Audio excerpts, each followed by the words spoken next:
49 and 15. Psalms chapter 49, verse 15.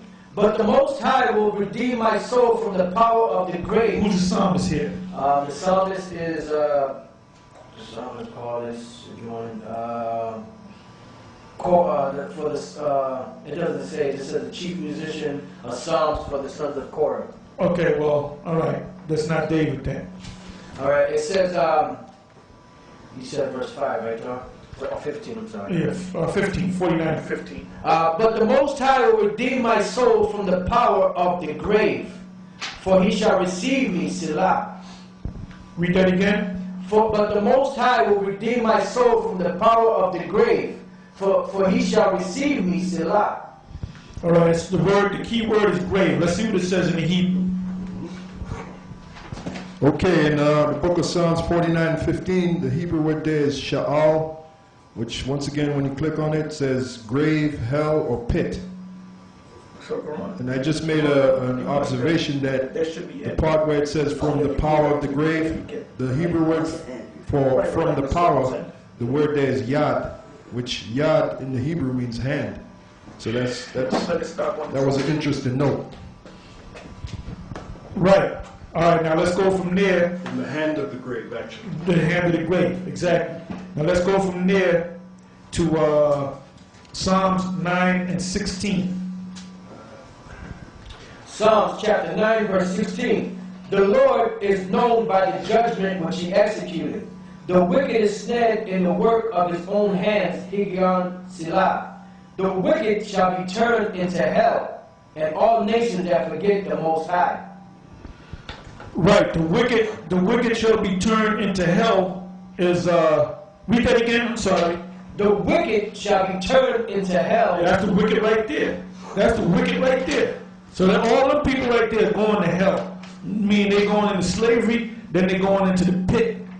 All right, they're going into the grave. They're going to die, they're going to come back, they're going to go into slavery, they're going to die, they're going to go into the pit, they're going to come back in the reincarnation is in the scriptures too. And we're going to have to do a show on that. Yep. All right? Because bubble-eyed blackfish is saying that, oh, there's no such thing as a reincarnation. But the Lord ain't dealing with that bubble-eyed nigga. All right? Read that again. The wicked shall be turned into hell, and all nations that forget the Most High. Okay, now let's look at the word hell. Yep. See if it means you're going to burn in hell, and a polygon won't be down there to greet you and punch you in the face, right? No. Read. Yep. In the book of Psalms 9 and 17, the word there is sha'al. Again, when you click on it, it says grave, hell, or pit. Right? Yeah, they're talking about burning in hell. Right. All right? Now, let's go from there to Psalms. What is that? I believe that's. Let's go to Psalms 16 and 10. Psalms 16 and 10. And that's David. Yeah. Yeah, keep believing in that crap that you see on the screen right now. That's how they keep so many people, you know, in church. All right, keep you blinded, you know, scamming you into that Vatican City, man. All that change to Sunday, you know. See, this comforter is a sun worshiper. All right, go ahead. Psalms chapter 16, verse 10. See how the so-called Pope is dressed? And he's dressed the same way as a discomforter. And what is he putting on his head? I gotta speak on that. That so-called tiara or crown, whatever you want to call it, that goes back to the Dagon, the sun god. And the word Dag is from the Hebrew, which means fish. You had a Canaanite deity called Dagon.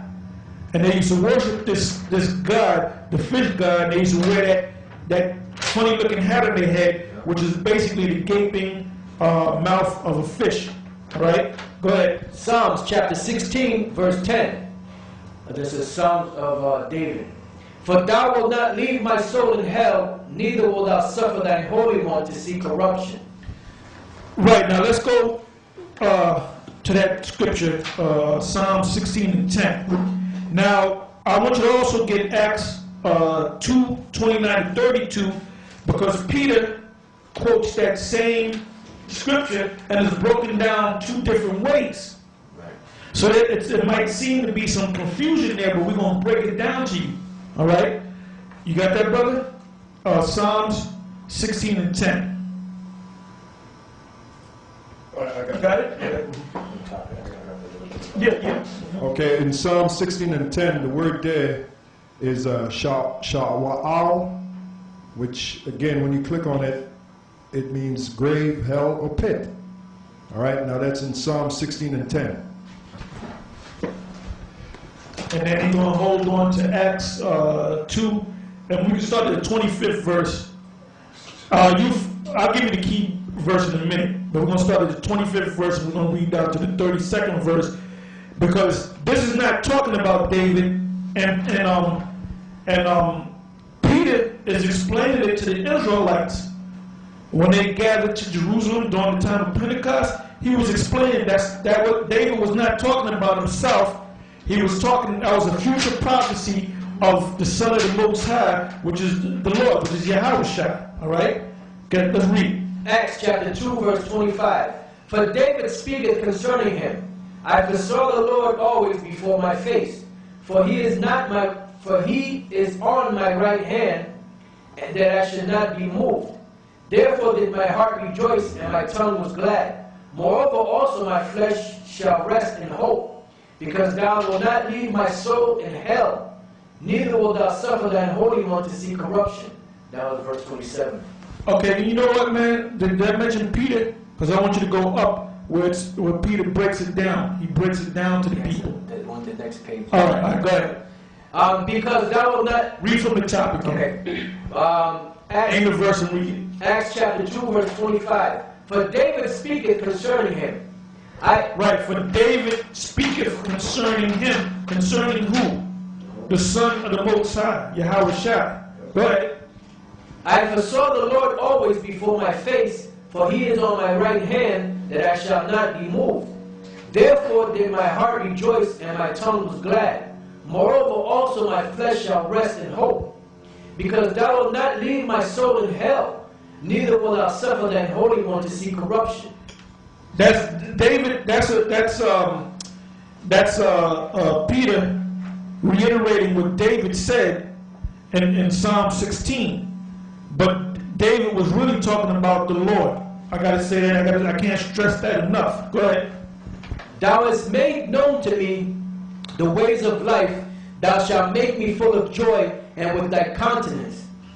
Men and brethren, let me freely speak unto you of the patriarch David, that he is both dead and buried, and his sepulchre is with us unto this day. Right, so he's saying that it's not talking about David, because David's still dead. He's still in the grave. So that he's saying that's not talking about David, all right? Go ahead. And then we got to go back to the verse where it speaks of hell, all right?